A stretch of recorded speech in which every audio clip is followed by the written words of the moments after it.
Welcome to Bite-Sized Battles. Revenge. Sweet, sweet revenge. Tons of paper and ink have been spent writing about it, and its opposite, forgiveness. Most say that revenge only consumes you. As the old proverb goes, sometimes attributed to Confucius, before you embark on a journey of revenge, dig 2 graves.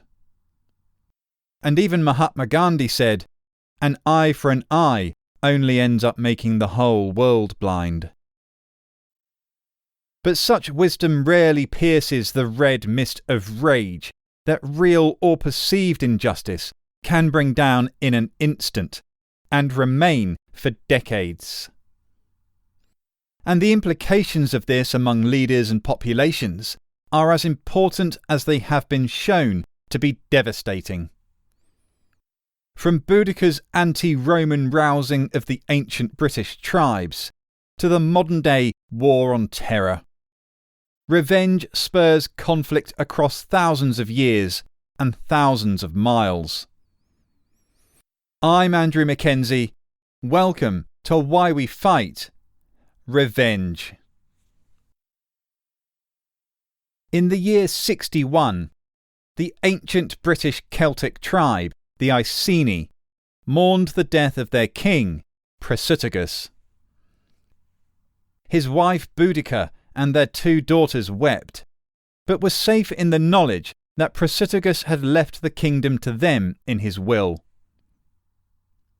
The only problem, though, was that he'd also jointly left it to the Roman Emperor Nero.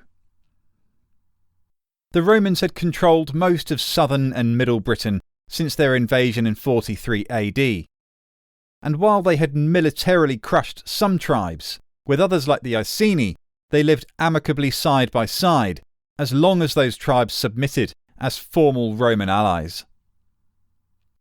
Now, though, with the death of Prasutagus, they decided to take more direct control of the Iceni lands in what is now Norfolk in the east of England. And how they did it plunged Roman Britain into a crisis which nearly saw the legions leave altogether. Marching into the Iceni lands, they began to confiscate territory and property. And when Boudicca objected, they had her flogged and her 2 daughters raped in front of her. By the time they'd left, the Iceni stood in shocked silence. But the rage of humiliation and revenge quickly built in both Boudicca and her tribe.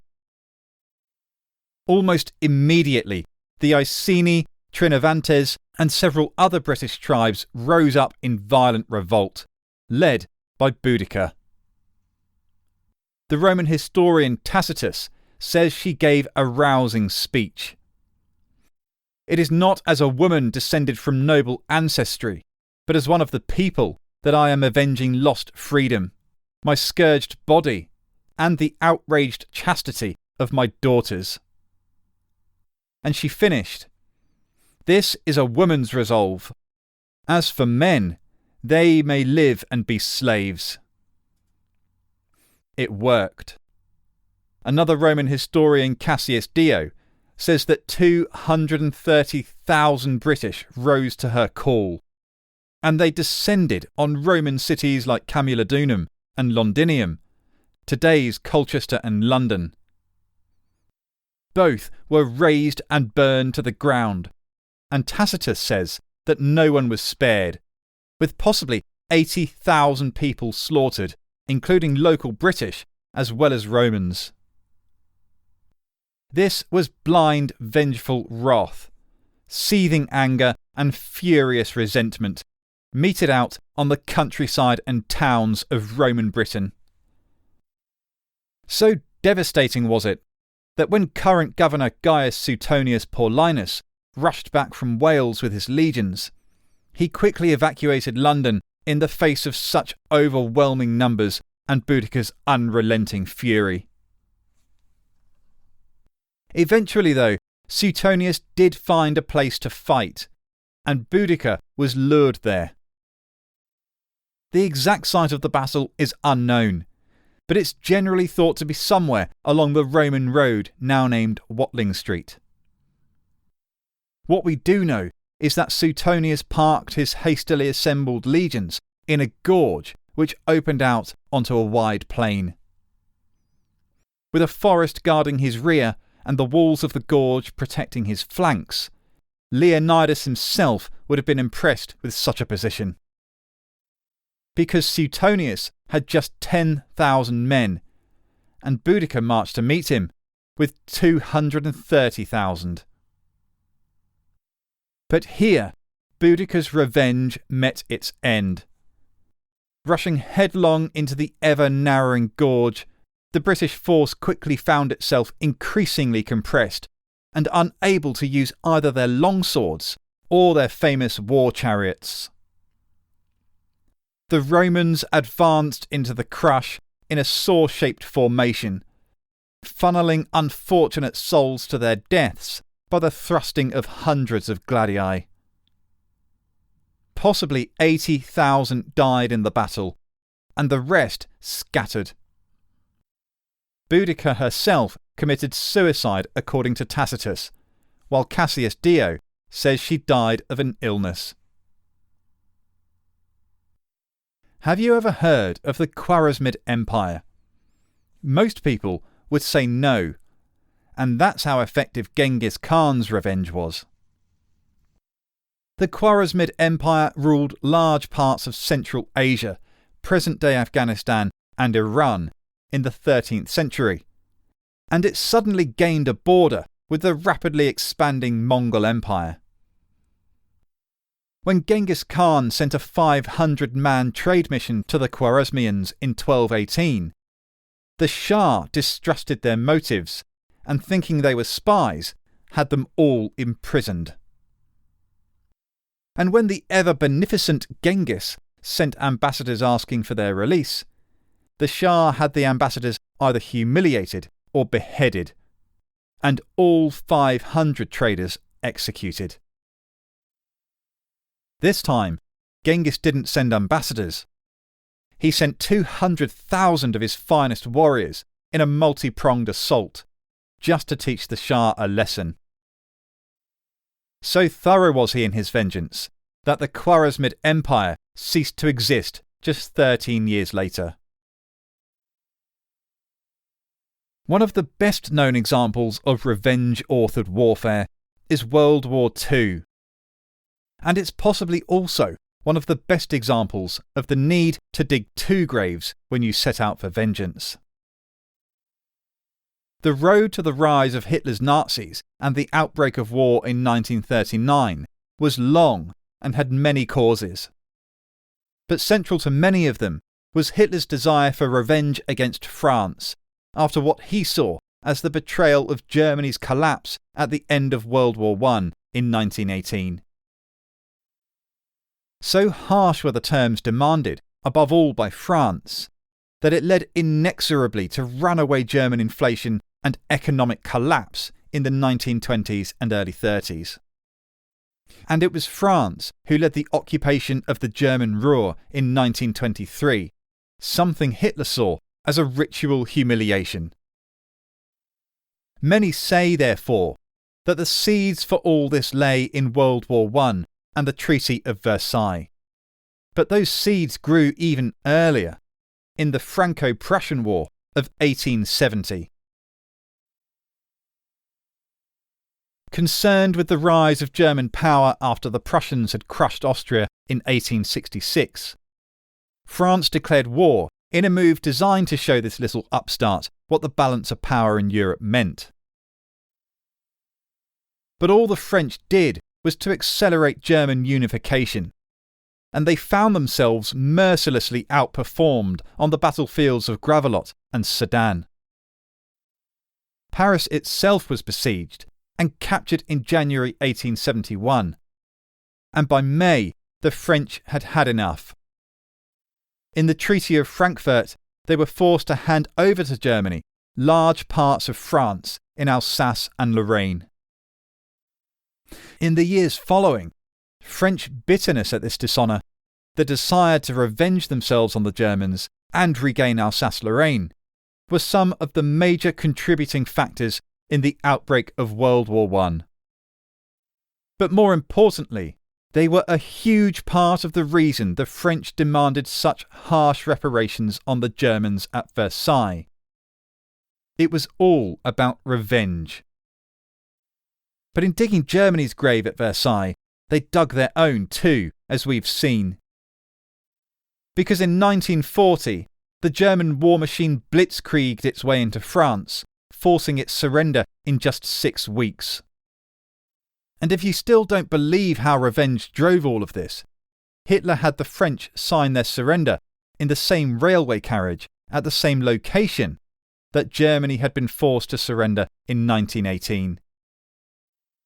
Hitler sat in the same chair that French Marshal Foch had done all those years earlier, and left early as Foch had done too, in a deliberate show of disdain. Revenge was also one of the primary causes of the United States' entry into the war. When Germany invaded France in 1940, American public opinion was 93% opposed to getting involved. Over the next 18 months, it slowly began to shift in favour. But by the time Japan launched their infamous attack on Pearl Harbor in December 1941, the pendulum had swung the full way. Demanding outraged vengeance, 91% said war. Imperial Japan was to feel the full force of American payback when it suffered 2 atomic strikes on Nagasaki and Hiroshima in 1945. There is the truly dark story too of how German and Eastern European civilians would bear the brunt of Soviet revenge from 1944 on. The Soviets had endured shocking and gruesome war crimes at the hands of German SS and other units during the Nazi invasion of Russia, and they now revenged themselves on German, Polish, Lithuanian, Romanian, Austrian civilians, and those of many other nations. War crimes were widespread. According to modern estimates and German government studies, more than 2 million German civilians were executed, tortured, and raped. Richard Overy, a British historian, argues this was largely done in the name of vengeance. And today, the war on terror stems, at least in part, from the desire for revenge too.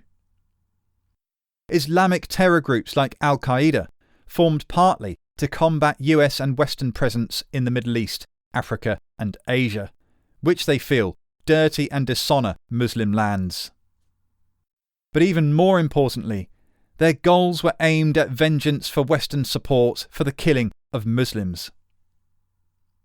In Osama bin Laden's 2002 letter to America, he laid out Al-Qaeda's motives for the 9/11 attacks on the World Trade Center's Twin Towers of New York. Many of them include what he called Western attacks on Muslims in Somalia, Russian attacks on Muslims in Chechnya, Indian oppression of Muslims in Kashmir, and Jewish aggression against Muslims in Lebanon. But the 9/11 attacks galvanized the United States in the same way Pearl Harbor had done, and for the first time in NATO's history, Article 5 was invoked, namely, that an attack on one member was an attack on all. That led inexorably to the long war in Afghanistan and contributed to the argument for the Second Gulf War in Iraq in 2003, when multiple intelligence agencies believed there to be weapons of mass destruction ready to be used by Iraq or terror group affiliates. But in neither case has the threat of terrorism reduced. A Taliban-fueled insurgency still rages in Afghanistan, and Islamic State rose quickly from the ashes of Iraq to control much of the region until Western powers again intervened. IS still bombs Iraq today, with a double suicide bombing in Baghdad killing 32 people just 3 weeks ago. The rise of IS contributed to the Syrian civil war too, in which over 200,000 people have died. And it's thought tens of thousands of foreign Muslims went to fight there before returning home as trained combatants. These and potential homegrown terrorists still pose a major headache for intelligence agencies around the world. It was bin Laden's warped thirst for revenge in 2001 which led the world down an unprecedented rabbit hole from which it still hasn't fully emerged. The US and its allies were always going to respond in a big way, and perhaps that's what he planned for all along. In all these ways, humanity's need for vengeance has plunged and continues to plunge us into war, with long-term consequences. It's my hope that as a species we can find a better way to resolve our grievances and avoid causing them in the first place. Because history tells us all about the sobering spirals and repercussions that revenge often brings. Join us next time for the penultimate episode of this Why We Fight series, where we look at the role geopolitics plays in human conflict. Thanks for listening. See you then.